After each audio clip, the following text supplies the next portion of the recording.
perhaps I could say, patron saint of non-believers, Professor Richard Dawkins. Welcome to you both. Well, to start with, I mean, in a way, it starts with two books, and I brought them here for a bit of shameless publicity. Richard Dawkins' The God Delusion, and your book, Chief Rabbi, The Great Partnership, God, Science, and the Search for Meaning. And I suppose, in a way, I'd start with you, because your book is the second one, and it's a sort of response to the God delusion. Why did you feel the need to write a book arguing that science and God are compatible? Well, can I begin, first of all, by saying what a privilege it is to be here, and what a privilege it is to be here with Professor Richard Dawkins, who is, first of all, one of the great science writers of our time. I love reading everything he's written, from, with one minor exception, from The Selfish Gene to the Magic of Reality. And secondly, because Jews love an argument. And there's no one better to argue with than Richard Dawkins. In fact, Richard, you argue with rabbis so well, I'm surprised you aren't Jewish yourself. So it's a privilege. I think where I start and where I've argued in The Great Partnership is that Judaism really is a religion that takes its stand alongside Richard Dawkins. We value the integrity of science. We value an evidence-based approach to natural phenomena. We make a blessing over seeing distinguished scientists. Maimonides says, if you want to come to the love and fear of God, study science. And I think we also try and do science. I think, as I mentioned to Richard before, we are 1/5% of the population of the world. There are only 13 million Jews in the world. I know we make a lot of noise, but there are actually very few of us. But we have won 20% of the Nobel Prizes in chemistry, 26% in physics, 27% in medicine, and 41% in economics. So we enjoy science and we do it. Where I think I disagree with Richard is that Richard sees religion and science inevitably in conflict. And I see them as two different sorts of things altogether. Science can tell us about the origin of life. Religion tells us about the purpose of life. Science explains the world that is. Religion summons us to the world that ought to be. But I do nonetheless value science because, as Richard says, always follow the evidence. And I think there was a lovely story on this just 6 days ago. You know, when in 2000 the genome was decoded, it was discovered that only 2% of the genome actually codes for proteins, and as you know, the other 98% was dismissed as junk DNA.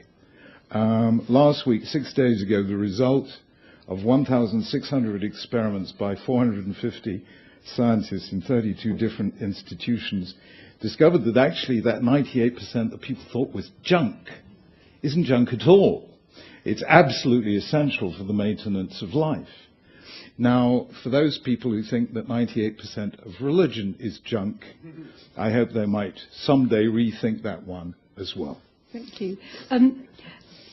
The Chief Rabbi is being very polite, but one of the things you did say in that book was that you felt a need to write a riposte to a kind of hardline atheism that you felt was quite aggressive. And I think that was a direct reference to the God delusion. Professor Dawkins, you know, looking back, are things as they were when you wrote it? And what do you make of the accusation that the tone of the book was jeering, that you sort of set up a confrontation with faith? It's a gentle book. It's not a confrontational book at all. It's widely reputed to be a confrontational book, but if you actually read it, and read it now rather than sort of read it through the lens of the various reviews and things that have said it's a confrontational book, you'll find that it has a very reasonable tone, a very quiet tone. Those places which appear to be confrontational are actually humorous. I mean, there's the beginning of chapter 2, which says, the God of the Old Testament is the most unpleasant character in all fiction. I mean, that's a joke. And so is the next bit, which says, you know, he's infanticidal, genocidal, and so on. My wife Lala and I, when we were going around the country, going around America, reading bits aloud, we would use that passage in order to break the ice and get a laugh at the beginning of the thing. But I wanted to come back to what was the other thing you asked me? Suppose, given that it's been a couple of years since you wrote the book, and there's been so much discussion since about the idea of atheism, about religion and science having perhaps an incompatibility, is what concerned you enough to write the book then still of concern now? How has the situation changed? No, I think it's still there, and I think that what the Chief Rabbi said about science answering the how questions and religion answering the why questions, that's a very good aspiration. If there was such a thing as a why question, then I guess that would be right. But what I would deny is that why questions are legitimate questions at all. I mean, why questions are fully legitimate where you're talking about human motivation. You ask the question, why did I come to Manchester today? And you'll get an answer, and that's a perfectly sensible question. But if you ask, why is there a universe, or why are there mountains in the sense of purpose, these are not legitimate questions at all. There's no reason to suppose that why questions have any legitimacy, any right to be asked or answered. Chief Rabbi. That is one of the great dividing lines, not just now between Richard and myself, but really throughout history. There are those people who see the universe as fundamentally, in a global sense, meaningless. And ultimately, Greek civilization came to that conclusion and gave us that profound art form that we know as tragedy. At the end of the day, our feeling that there is a purpose in life, that there is meaning, that we can, as it were, shape our own redemption, is always hubris, which is punished by nemesis. And that is the essence of Greek tragedy. Judaism is the principled rejection of tragedy in the name of hope, because it does believe that life has a purpose. Now, why is it that there are these differences? Now, I want to give you an example, since we're in the holy city of Manchester, from football, if I may. You can imagine a visitor, the anthropologist from Mars, who comes along and comes to Manchester and sees City and United playing, and sees everyone, absolutely edge over their seats. This is, as Bill Shankly said, it's much more important than life and death, and wants to know, why are you getting so excited about 22 people, chasing this spherical object round a field? In order to explain not the how of football, what are the rules, how do you win, but why people take it so passionately, you've got to step outside of the system. Look at the history of human conflict and the role of games as a substitute conflict. In other words, the meaning of a system lies outside the system. Right? Now, if you are a polytheist, or you're a Greek philosopher, or you're Richard Dawkins, you don't believe there is anything outside the system. There is nothing outside the universe, so there is no why. Whereas we believe that there is a God who transcends the universe, therefore there is a why. Ultimately, is the universe meaningful or meaningless? This is probably going to divide Richard and myself. The parable of football, of course, works for human affairs, but it is human affairs. That's what I meant when I said that meaning in the sense of purpose works for human affairs. But as you've said, Chief Rabbi, the whole question is, does it work for non-human affairs? Does it work for the universe? Actually, I mean, it sort of works for animals and plants, because the Darwinian rationale gives a kind of meaning to purpose. The purpose of a bird's wing is it flies, and that keeps the bird alive, which passes the bird's genes on. So that's another kind of metaphorical usage of the word purpose. But ultimate purpose, it's no good just giving us parables about football. You have to actually give a reason to suppose that there is some kind of purpose in the physical universe. And I've never seen any such reason. So I think the onus is on you to provide a reason why we should think that. The reason why we should think it is when you step back and say, now why does the universe exist? Now, that's not a scientific question. I agree with you. It's absolutely not. But why would an infinite creator, who by definition lacks nothing, create a universe? And the short answer that Judaism gives, the Abrahamic monotheisms give, is that God created the universe out of love. Love seeks to create otherness. And therefore, the simplest answer I would give is that God created the universe in love and forgiveness, asking us to love and forgive others. Let's look at evidence. Well, yes, but because when you say, why would God do it, I mean, that, of course, presupposes God's there in the first place, and that's the whole issue. So it's not good enough to say, why would God do it, and do it out of love? I mean, if you want to do that, then I would start to get a bit curious about, why he waited 14 billion years before humans came on the scene. I mean, that's how long it took, Richard. Okay. Well, fair enough. I know, you and I are impatient, but God is much more patient than we are. Well, but the more serious point is that the more serious point is that you presuppose that there is such a thing as God, and that's the whole argument. That's what we're talking about. Totally, absolutely. Yeah. But given the fact that we are divided between you're taking the view there is no transcendent meaning, and I'm convinced that there is, within that, I think we can agree that if you want to understand the physical world, do it by the methodology of science. And that's where we're on the same wavelength. Well, can we talk about the methodology of science? Because it's a big part of your book, the idea of evidence and questioning. And one of the things you say is that religious people are often very quick to jump on scientific evidence to prove something that, was previously only in sort of scriptural text. But then they want an opt-out when there isn't any proof. And I mean, maybe if you just explain a bit about your fundamental concern about how evidence is used by religious thinkers. Well, on the one hand, religious thinkers will say we don't need evidence, we do it by faith. On the other hand, if there's the slightest sniff of a possibility of evidence, then, as you say, they will jump on it. I'm not quite sure what the chief rabbi's motive was in bringing up this fascinating new DNA work. I mean, I do think it is fascinating. I have noticed that there are some creationists who are jumping on it because they think that's awkward for Darwinism.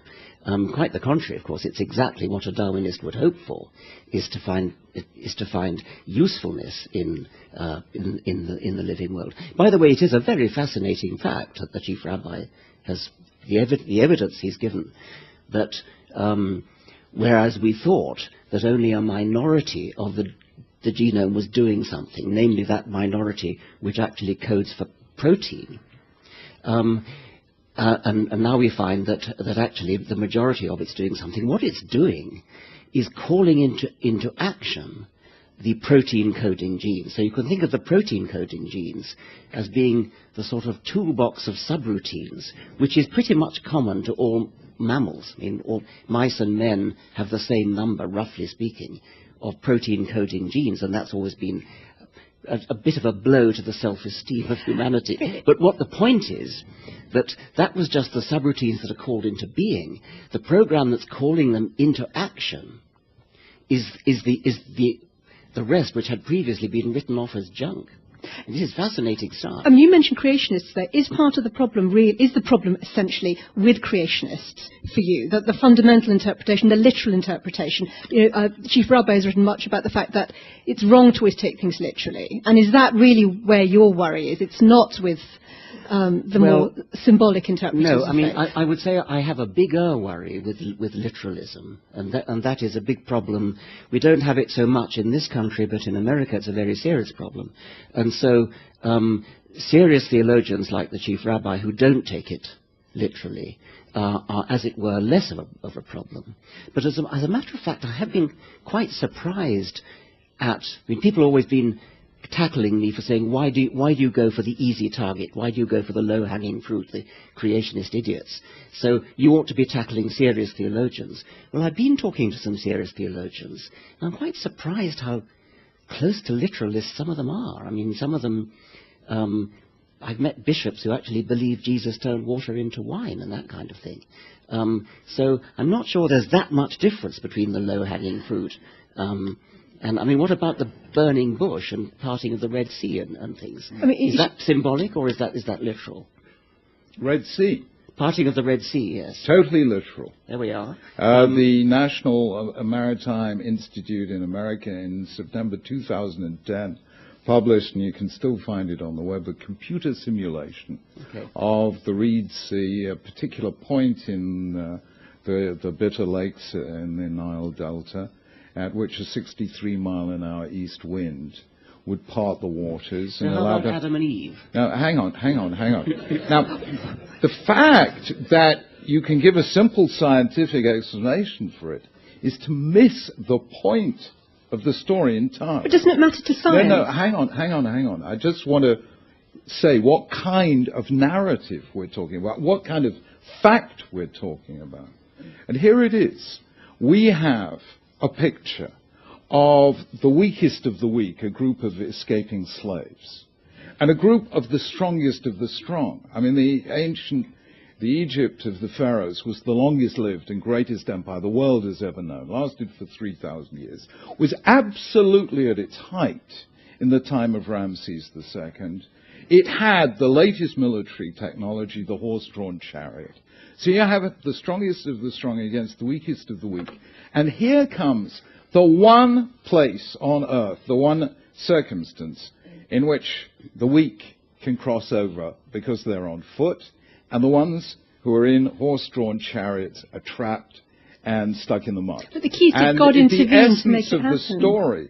The essence of the story, to quote Václav Havel, is the power of the powerless and the powerlessness of power. But to be fair, Chief Rabbi, that's not the question. The whole of the Dawkins Hebrew Bible is a polemic against power. But we're asking about facts in this point in the discussion. And do you believe that God actually intervened as a fact, as a physical fact? Of course, but Richard is interested in how was it done? How did he do that thing?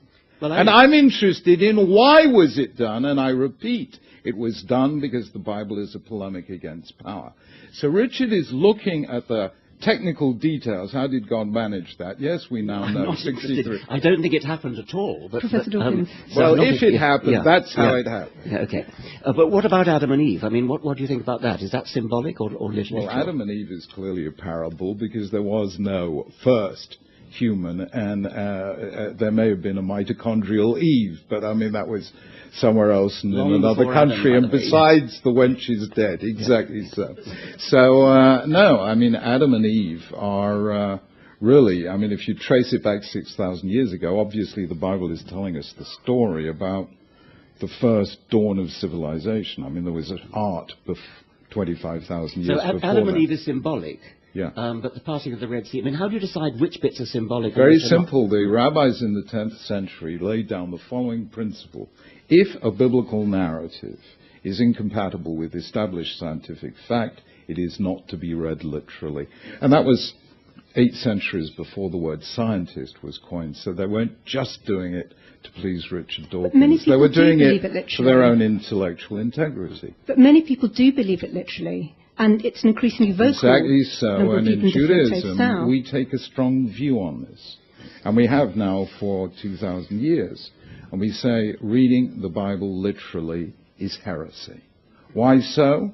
Because we believe, and it's a fundamental of rabbinic Judaism, that there is an oral tradition alongside the written tradition, and simply to read the words as they're written is heretical in Judaism. One specific one I do want to bring up, which you discuss in your book, which is Abraham and Isaac, and the idea that God called on Abraham to sacrifice Isaac. Do you believe that literally happened? I believe it literally happened, and I believe that whole narrative was critically misunderstood with disastrous consequences. But here I'm going to make a very strong statement. We know the Bible regards the worst sin of all, and it runs through all the prophetic books, as child sacrifice. Furthermore, we know child sacrifice actually happened on a massive scale. All the archaeological digs at Carthage, as well as the Mayans and Aztecs, with all the ancient societies, performed child sacrifice. And we know well into Roman law, there was a principle of patria potestas, which says a child is the property of its parents, and therefore a parent can dispose of a child as he wishes. And God is saying to Abraham, this child for whom you've waited, you remember all those years they were waiting for a child, just one child. This child for whom you're waiting, I want you to give him back to me. The second Abraham disowns Isaac, God says, right now, have him back. But know that you are his guardian, not his owner. Every child belongs to me. In other words, a parent may not sacrifice a child. The Bible is an extended polemic against child sacrifice. Why? If God wanted to tell Abraham and tell the Jews not to sacrifice children, why didn't he just tell them? I mean, why put Abraham and Isaac through that horrific ordeal I'll tell you in why, order to make a symbolic gesture? I'll tell you why, because every self-respecting God in those days, Ra, Chemosh, Baal, and all the rest of them, said, sacrifice your child. So if God said to Abraham, Abraham, don't sacrifice your child, Abraham might have found that pretty hard to take. But taking him all the way up there and then slamming on the brakes left an impression on Jews, not just on Abraham, to this day, that we have become a child-focused religion. I don't know any religion. Well, I'm delighted to hear that, but the original story seems to be the most appalling child abuse. 100%. Child abuse. I agree with you, Richard, and you are reading it. Forgive me for saying this. The Christian way. Well, I think that's really important. You are reading it the Christian way. You were told that story as a child as an example by a teacher, wasn't it, that, of obedience, that this was a good thing. Am I right? I think in the God's Delusion, I think you write about how that story was first told to you, and you were horrified. And actually, the teacher was giving it as an example of obedience to God, which is a good thing, which is exactly your concern. You see, Richard, I don't think you fully understood. You know, in Ireland, you know, the story, you know, a gunman stops a car and says, are you Catholic or Protestant? And the driver says, no, I'm Jewish. And the gunman says, are you a Jewish Catholic or a Jewish Protestant? I don't think you fully appreciate, Richard, that there are Christian atheists and Jewish atheists. And you are a Christian atheist. And you read the Bible in a Christian way. And Christianity has an adversarial way of reading what it calls the Old Testament. It has to, because it says we've gone one better, we have a New Testament. So you come prejudiced against what you call the Old Testament, and that's why I did not read the opening to chapter 2 in your book as a joke. I read it as a profoundly anti-Semitic passage. Anti-Semitic? Yes. What a ridiculous thing to say. Read it again, Please do. Can you summarize what was the gist of it? Yes. No, just read it. I mean, it's... Okay. Let me just read it. Guys, if you find this funny... Very, very... The God of the Old Testament is arguably the most unpleasant character in all fiction. Jealous and proud of it, a petty, unjust, unforgiving control freak, a vindictive, bloodthirsty ethnic cleanser, a misogynist, homophobic, racist, infanticidal, genocidal, filicidal, pestilential, megalomaniacal, sadomasochistic, capriciously malevolent bully. Now, let Richard answer that, I think, Professor Dawkins. How you can call that anti-Semitic, I don't even begin to understand. Does anyone here anti-God. Let Professor Dawkins understand. It's anti-God, says Professor Dawkins. It's anti-God. It's anti the Jewish God, Richard. And does anyone understand? And the Put your hand God. up, please, if you would understand why I might be offended by that. That's different from calling it anti-Semitic. I can see why you might be offended by it. I can see why a Christian or a Muslim might be offended by it too. But not anti-Semitic. Can I take it on from the issue that's raised there, which is about how you raise children? Because, you know, a lot of these stories are ones that we've been brought up in. And it's all very well two informed adults having a discussion about literal versus symbolic. But take faith schools. Take the fact that there's tradition, particularly in the Jewish community. With tradition, there comes a point where you have to accept what you're told to believe. I mean, perhaps you'd like to take this first. You've described child abuse in the sense that your bigger concern is about the faith upbringing rather than, in some cases, other kinds of abuse. I want to be very clear that I do think that religious education is important. I don't think that children should be left ignorant of religion. I think they should be taught about religion, about the great world religions. What they should not be taught is you are a Christian, you are a Catholic, you are a Protestant, you are a Jew, therefore you believe X. I think it's right to say there are people called Christians, there are people called Catholics, there are people called Muslims, and these are the things that they believe, and that's very important. I think it's extremely important to be given a sight of the holy books of the world, because they inform world literature. What I do not think is that children, when they're too young to understand, should be told, you are a Catholic child, this is what you believe. That, I think, is wicked. And presumably you are a Jewish child. Would be of the same concern. I certainly believe, and I explained this to Richard, that in Judaism, the first duty of a parent to a child is to teach the child to ask questions. And our holiest ritual, Passover, begins with the questions asked by a child. But I do believe that children have the right to belong somewhere. I mean, for instance, Richard, you taught your daughter English. Am I right? Well, yes. I mean, she learned English, yes. But supposing that she really wanted to be Italian, isn't that child abuse? Confining? No, it's not the same thing. It really isn't. We're talking now about beliefs about the universe, about morality, about the place of humanity in the world. That's very different from speaking English or speaking Italian. It really is. And by the way, I'm extremely happy about children being brought up in a culture, being brought up with certain customs and habits, whether they're dietary or dress or anything like that. I'm not happy about being taught because you are born into this faith, therefore you believe that such and such happened in history. Richard, I agree with you. I mean, for me, and I think for most of us, bringing up children in a Jewish way is teaching them to be part of a culture and a history and a civilization, teaching them the festivals, teaching them to be literate, because you have to begin somewhere, but at the same time to be critical.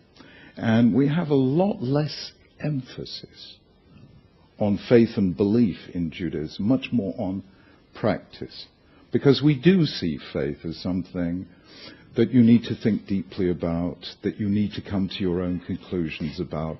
We have broad parameters, but we are not a religion of a creed in precisely the way that, say, Christianity or Islam are. But with young children in faith schools, there are all kinds of issues about who gets a place as a Jewish faith school. You know, what's the lineage of the mother in some cases. I mean, with children that young, can you really say they're being raised to ask questions? To some extent, aren't they taught to believe certain things?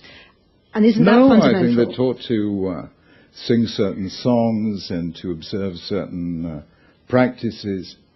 But I love doing these programs with the BBC because it allows me to show some of the stuff that actually happens in our schools. And I remember 3 years ago doing a program 3 or 4 years ago in a school under my aegis in Birmingham, where more than half the children are Muslim. And it was just lovely listening to Muslim parents saying, well, we actually moved into this part of Birmingham in order to be able to send our kids to a Jewish school. So here in this school are Muslims, Sikhs, Christians, Hindus, and so on and so forth. How old are they? What? 5 to 11. You see, when you talk about a 5-year-old child being a Muslim child, yeah, that's just not right. What you mean is a child of Muslim parents. That's exactly my point. Yeah. You're conceding what the whole of society does concede, which it is correct to label a child with the religion of its parents when the child is too young to have done its thinking for itself. Yeah, that's why we don't really emphasize creed. We don't have a confirmation as you do in Christianity. It's very interesting if you in Judaism we are a community of practice. In terms of a community of faith, the borders are fuzzy, I would call it that. Well, that's one interpretation. I mean, one person on Twitter was suggesting to me today that, there's a concern about the fact that they can seem to be a quasi-racial element to Jewish identity, that people can feel excluded if they've married in, that these things can cause real frictions in families and in couples because the faith identity is so overriding? Do you accept that there can be problems with that? Judaism is built around two things. One, descent. You're Jewish if you have a Jewish mother. And the other is consent. You're Jewish if you or your parents converted to Judaism. So we've tried to keep that mix, because if we were only an ethnic community, then you could raise your challenge about racism. But we've always accepted converts, and obviously, one of the most beautiful books in the Bible, the book of Ruth, is about such a person, a Moabite, not ethnically Jewish, who comes to join the Jewish people, and then her great-grandson becomes King David. So Judaism is ethnically open. And if you stand by the Western Wall in Jerusalem, you will find Jews from every ethnicity under the sun. I'll go ahead. But would you accept that it's wrong to label a 5-year-old child a Muslim child? No more than it's wrong to label a 5-year-old an English child. No. I see. Well, I think we really do disagree about that. Okay. Yeah. I want to move on to look then at the bigger moral framework. In your book, Chief Rabbi, you talked about religion being fundamental to the way a healthy community operates, and you cite research which suggests people who are religious are more likely to donate to charity and have good social networks.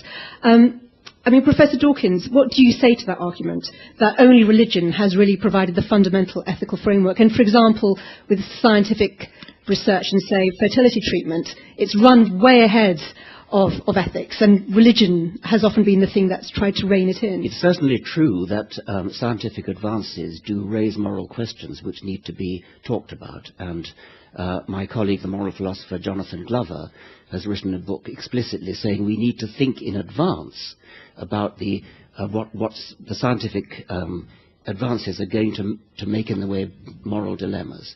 So that's important.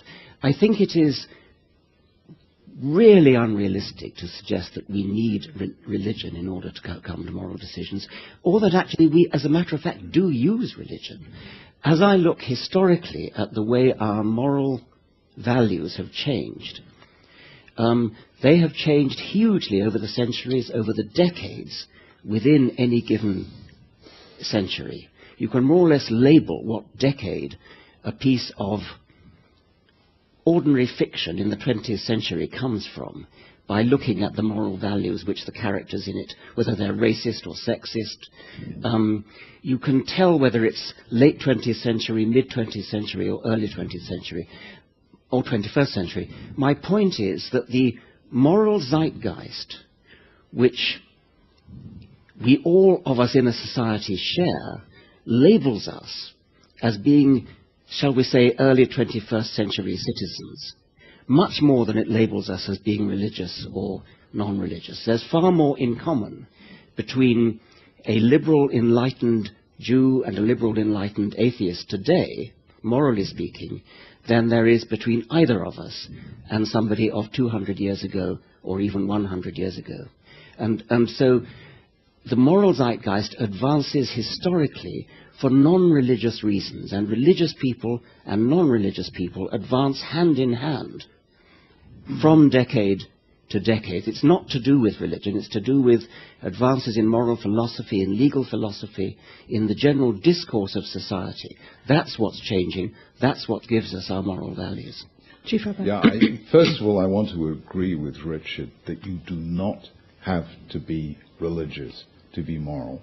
I would never be party to such a claim. We know the people who saved lives, often at risk to their own, during the Holocaust. Some were religious, some were secular. I think the only thing they had in common is that they took for granted that they had to do what they had to do, because that's what a human being does. And I think that moral sense is common to all of us. And it's tremendously important not to let people say you have to be religious to be moral. Secondly, though, I quoted in the book the evidence here, because Robert Putnam, the professor of sociology at Harvard, did all the research on this.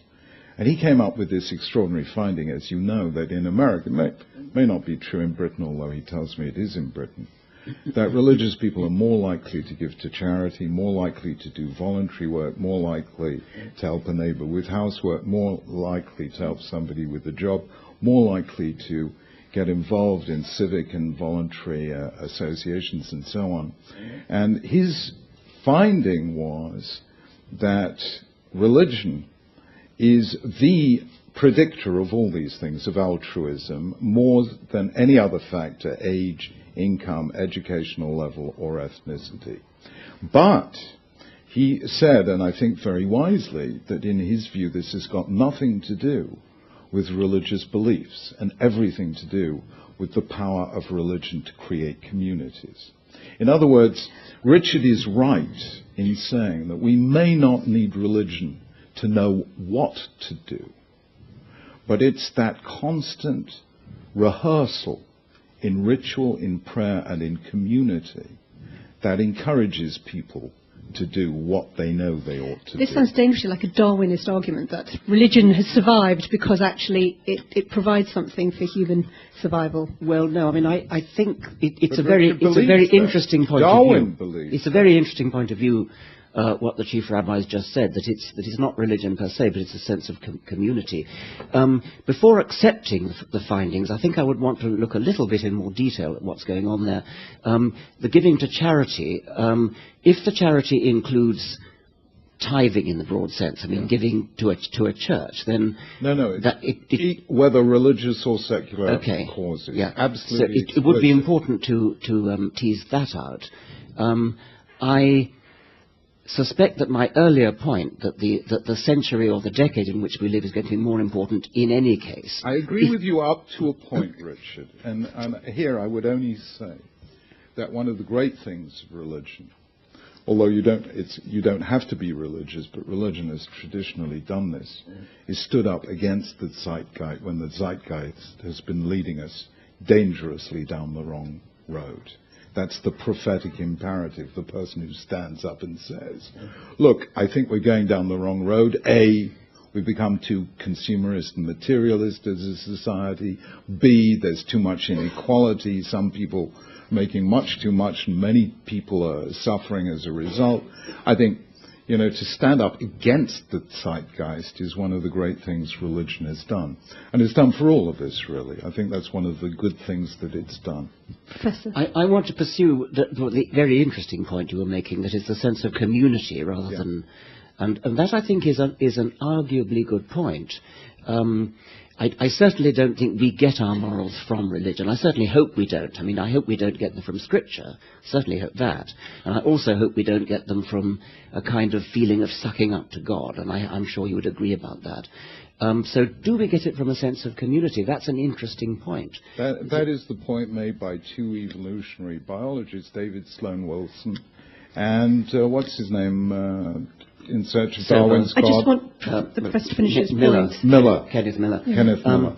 I think it's an interesting point, and I think it's arguable that in the post-religious age, which I look forward to, we're going to need to put in place some sort of substitute for the sense of community, which religions over centuries of history have put in place. Can I ask you something, Richard? Yeah. Very briefly. Yeah. You're looking forward to a post-religious age, but then scientists in the 18th century were looking forward to it. Why didn't it appear? Don't ask me. I mean, where did we go wrong? That's a why question, Chief Rabbi. Where did we go wrong? Well, I think the broad sweep of history is in the right direction. It's a sawtooth sort of zigzagging up on the way. We have our temporary reverses, but we're generally heading in the right direction, as polls suggest. Can I ask points of agreement then? Because we've established some interesting points of strong disagreement. Yeah. Where do you think you have common ground? Do you want to take that first, Professor Dawkins? We're both very nice people. We share with many other people a sense of goodwill towards humanity, and indeed towards sentient beings generally. We would agree about a very large number of moral questions if actually faced with them, we face a particular dilemma. I don't think we would ever agree about the legitimacy, the role of supernatural explanations for anything. And as a scientist, I'm interested in that. And I think that we are poles apart on that. On miracles and the supernatural. And Chief Rabbi, your thoughts on where you do agree? I think we agree on the integrity of science, on the power that it has given us, and the immense dignity that it represents. Richard accepts that as a fact. I accept that as what the Bible means when it says God made us in his image. But nonetheless, we both cherish science as one of the great human achievements. And it is my belief that we will always need a sense of that which is beyond us in order, A, to never lose sight of human dignity. The thing that really scares me is the kind of scientist like B.F. Skinner, the behavioral psychologist who wrote this book called Beyond Freedom and Dignity. I think freedom and dignity and hope are the three things for which it's very hard to find scientific evidence. I want to take questions. I know there will be some. Front row, we have a microphone somewhere. Do you want this one? You've got another one. Let's take that one back as well. There you go. And if you want to say, if you've got a particular place you're coming from, for those who can't see you. Hello, I'm Matthew Firth. I'm the chaplain to the University of Cumbria. I just want to ask a question, sort of a basic question about the existence of God and how that relates to the scientific method. So my understanding of studying astrophysics and so on for my first degree is that we're very much embedded in this world, and science is almost a game which we play in this world with experiments and so on, which reveals some of its structure and beauty and so on. It tells us real things about the real world, and it's incredibly powerful to do that.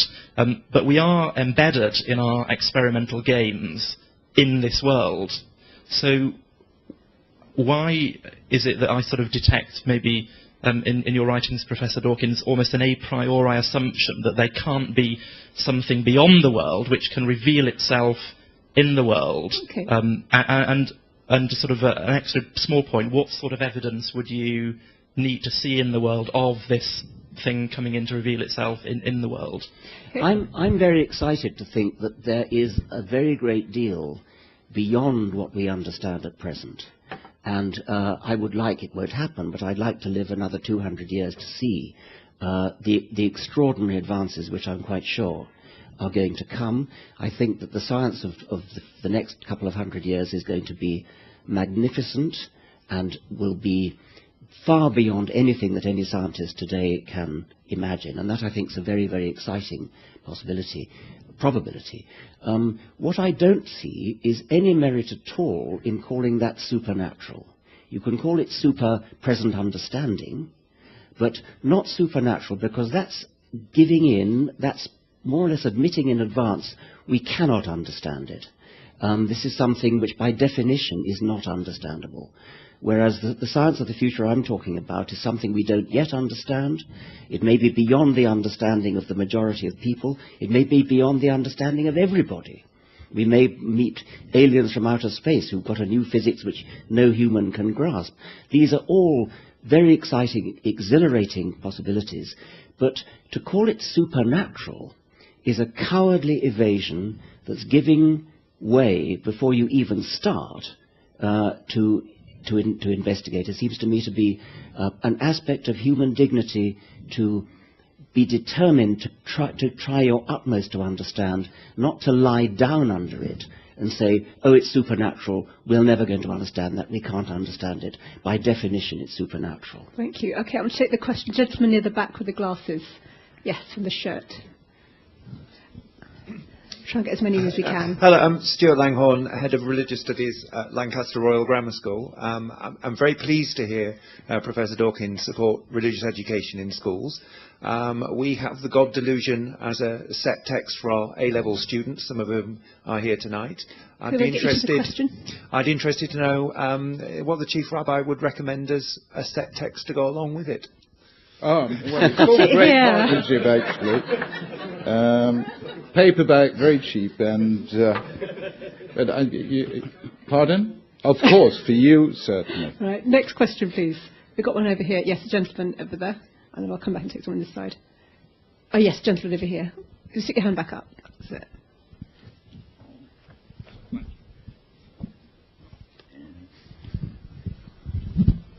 Hi, my name is Mark Burkes. I'm, first of all, very grateful to Richard Dawkins for having written such a fabulous book, and I'm really pleased to be able to listen to the conversation tonight. But just going back to a more serious point that you made earlier, you took some offence about a perception of anti-Semitism because Richard Dawkins had challenged something that was you held to be important about your God.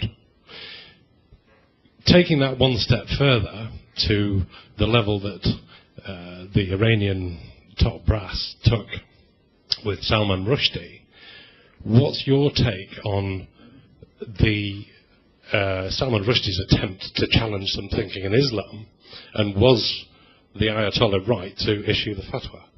This is a question to the Chief Rabbi. Yes.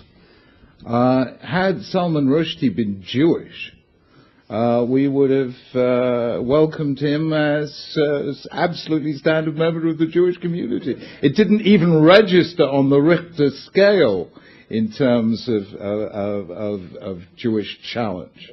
Everyone in Judaism challenges beliefs, and I have the great pleasure of knowing, of course, Stephen Pinker, who is Richard Dawkins' counterpart in the States, and his wife, Rebecca Goldstein, who just published a wonderful novel called 36 Arguments for the Existence of God, a work of fiction. In Judaism, we accept open arguments, and we do not rule people out at all.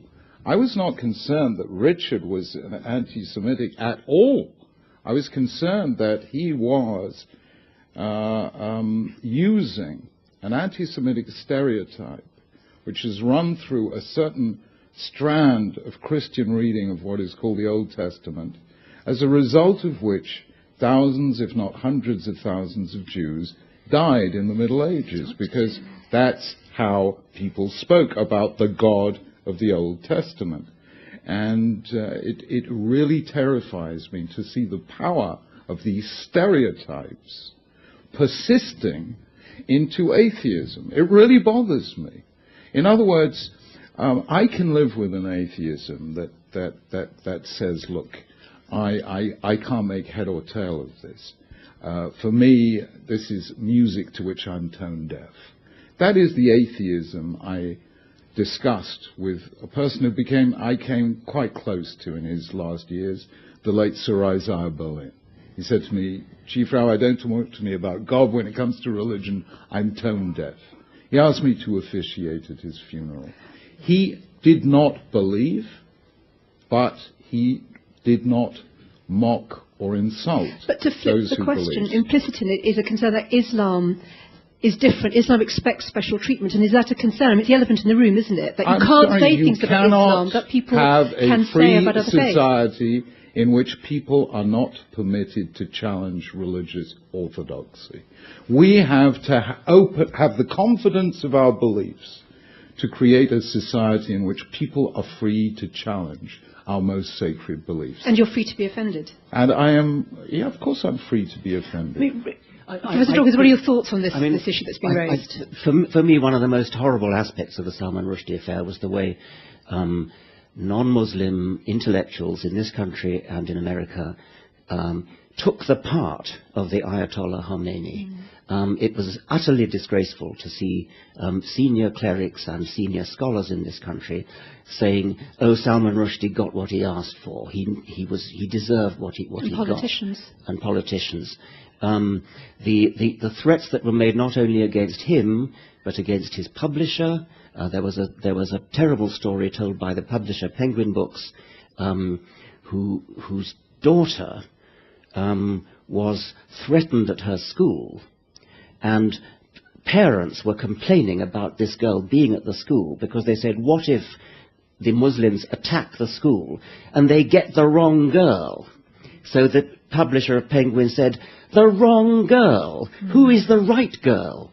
in that case. Richard, this is where you and I take a stand side by Yeah, side. absolutely. We really do. Yeah. I am not going to allow my religious beliefs to say that there should not be freedom to challenge those beliefs or any beliefs, because without a free society, truth will never emerge from conversation. Yeah.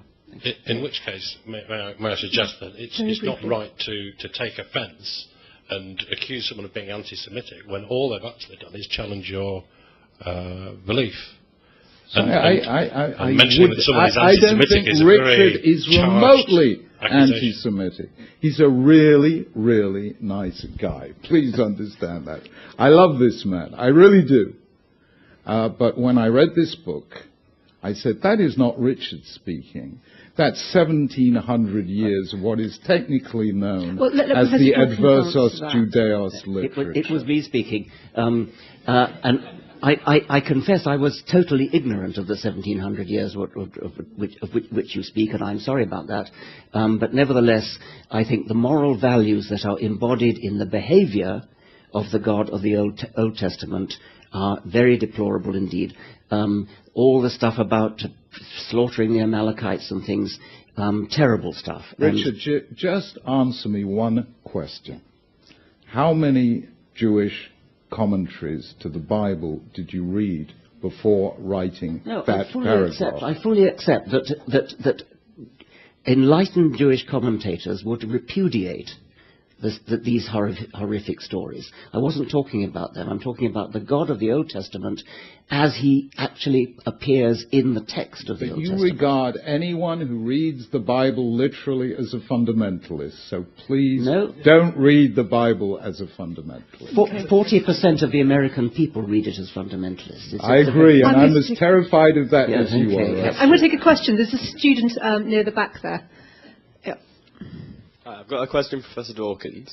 I was just wondering if you see any sort of positive social contribution for religion whatsoever, whether in like an ideal world for you, you would have religion exist whatsoever. I see enormous social value in the contributions of individual religious people. I do not see social value in religion itself. And I've said before that I take on board the Chief Rabbi's very interesting point that such social value as there may be comes from the sense of community that religion may build up, as opposed to the actual religious beliefs, which I do not think have any social value at all. Could I just add to that? Because, you know, courtesy of the BBC, we saw a most stunning example of this a couple of weeks ago. That is a German Jewish refugee who came to this country in 1939, called Dr. Ludwig Guttmann, who was asked by this country in 1943 to open the first medical facility for paraplegics in Stoke Mandeville Hospital, and who came and saw how paraplegics were being treated. They could never lead a normal life. They were kept sedated and left to die. 80% of them. Life expectancy in those days, 3 months after being admitted. And here was a guy who, through centuries of ingrained Jewish belief, who knows perfectly well that every human being is in the image of God and therefore freedom, dignity and hope are built into the human situation, did by extraordinary obstinacy against lots of medical objections, got them to sit up, to sit in wheelchairs, to play games, and created the Paralympics. Now, I don't think it was accidental that Ludwig Guttmann was a Jew from an Orthodox Jewish family. And I don't think it is accidental that faith carried him through the objection of all the nurses and the doctors who said, leave them to die. So I think faith does make a difference in where we see human dignity, where nature doesn't see human dignity at all. The man in the dog collar. The man in the dog collar, Richard Burridge, Dean of King's College London. I'd like to connect two of Professor Dawkins' statements together about he's looking forward to religionless future. and it being child abuse to teach a child of 5 to be a person of a certain religion. And I don't know, Professor, forgive me, I don't know enough about your personal history, whether you've been blessed, and I will put in brackets by God, question mark, with children. But I wonder if you brought your children up in your religion. Because atheism and theism are both religions. We both look at the world, we look at the evidence, and I decide rationally on the basis of the evidence I see to believe in God, and you decide not to believe in God. And in your religionless future, there'll be no place for atheism either. What did you teach your children, and why is that different from what I teach my children? I would teach any child to think for herself, to ask questions, to be critical. I would teach a child not what to think. I would teach a child to say, when anybody tells you anything, ask them what the evidence is. If the evidence is too difficult to understand for a child, ask them, is it the kind of thing which people know because of evidence? I did write an open letter to my daughter when she was 10, which was published. And in it I said all those things. I cautioned her that evidence was the only reason to believe things about the real world.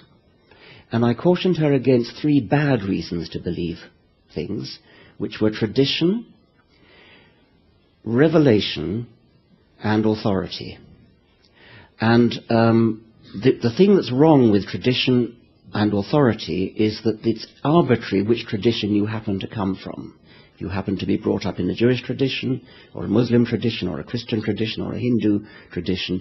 If you've been, there is no atheist tradition. The atheist tradition is simply think for yourself, be critical. You are not in a separate Well, you've heard, Professor Dawkins has given his answer. If you wish to label think for yourself a belief system, well, is it a coincidence? No, please let Professor Dawkins answer. Is it a coincidence that the vast majority of religious people have the same religion as their parents? If they're born in Afghanistan, they're Muslim. If they're born in... I don't. Well, good, I'm very glad to hear it. Please, I'd like to be able to get a response from the panelists. Are you of the same religion as your parents? No. In what respect different? I'm a Christian. And what are they? They were non-believers. Okay, well, fine, good for you. I mean, I congratulate you. I thought for myself, I decided to become a Christian. Thinking for yourself is something you and I both share. Thank you. I don't think there's a disagreement there. I just wanted to get your response briefly, Chief Rabbi, because so I forgot the third one. There were 3 things you said you taught. Revelation. Revelation, tradition, and authority. And I thought you might have a bit of concern about that. The 3 things that you teach a child not to. You know, there's a very famous. very famous story, goes back over 2,000 years. A student comes to a famous rabbi called Hillel and says, teach me the whole of Judaism, but without belief in authority. So Hillel says, okay, I'm going to teach you the alphabet, you know, ABC. So the guy goes home, day 1, he's learned ABC. The next day he comes for the second lesson, and Hillel says, I'm going to teach you the alphabet. It goes CBA. And the man says, hang on, yesterday you said ABC, and now you say CBA. Which is it? And Hillel says, well, you see, you've got to rely on me to learn even the alphabet. So I think you probably need to accept some authority before you can believe anything. Thank you. We have time for one more. I'm going to take the young man in the middle here. Go ahead. Thanks. I'm Tom Fawcett from Stockport Grammar School, and I have a question for Professor Dawkins, if that would be okay. I wouldn't claim that a belief in a deity is necessary to have morality.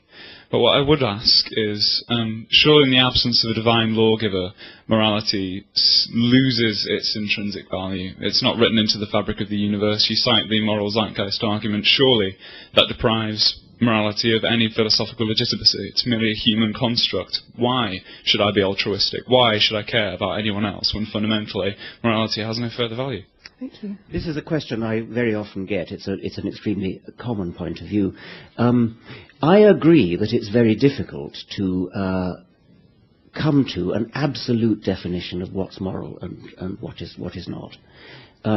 We are on our own without a God, and we have to get together, sit down together and decide what kind of society do we want to live in? Do we want to live in a society where people steal, where people kill, where people don't pull their weight paying their taxes, doing that kind of thing? Do we want to live in the kind of society where everybody is out for themselves in a dog-eat-dog world? And we decide in conclave together that that's not the kind of world in which we want to live. It's difficult. There is no absolute reason why we should believe that's true. It's a moral decision which we take as individuals, and we take it collectively as a collection of individuals. If you want to get that sort of value system from religion, I want you to ask yourself, whereabouts in religion do you get it? Which religion do you get it from? They're all different. If you get it from the Judeo-Christian Islamic tradition, then I beg you, don't get it from your holy book, because it's, to repeat that opening line of chapter 2 of my book, the morality you will get from your holy book is hideous. Don't get it from your holy book. Don't get it from sucking up to your God. Don't get it from saying, oh, I'm terrified of going to hell, so I'd better be good. That's a very ignoble reason to be good. Instead, be good for good reasons. Be good for the reason that you've decided together with other people the society we want to live in, a decent, humane society, not one based on absolutism, not one based on holy books, and not one based on sucking up to looking over your shoulder to the divine spy camera in the sky. Thank you. Final word to you, Professor, Chief Rabbi. Well, you know, that was a super question, and actually that's my life story. I did not begin life wanting to be a rabbi. I went to university to study philosophy because I wanted to know, how shall I live? I studied it at two pretty good universities. My doctoral supervisor, the late Sir Bernard Williams, was pretty well recognized as the finest moral philosopher of his era. And I could not get an answer. In those days, I think philosophy is a lot better than it was, but in those days, if you ask somebody in moral philosophy what is right or wrong, they would say, no, that's, you go and ask your vicar or your rabbi. I will tell you what the words right and wrong actually mean. And I dedicated my life to that. I mean, I taught moral philosophy. I've written moral philosophy. And at the end of the day, I could not get any coherent vision of morality. Of course, in the end, one of the great moral philosophers, Alistair MacIntyre, made the same point and brought me back into philosophy. But in the end, I had to leave philosophy and go to Judaism, because only there did I have a concrete and compelling vision of the moral life. What is it? Love your neighbor as yourself. Love the stranger, for you were once strangers in the land of Egypt. Give to others, tzedakah, social justice, absolutely essential to Judaism, human dignity, human freedom, the power of hope, the power of forgiveness, the power of human dignity. All of those I found in this tradition, unbroken for 3,500 years, which I did not find in the moral philosophy in British or American universities of that time. And I think the questioner is right, because in the end of the day, the first lesson any philosophy student ever learns is facts are one thing, values are another. When all the facts are in, the question of values still remains.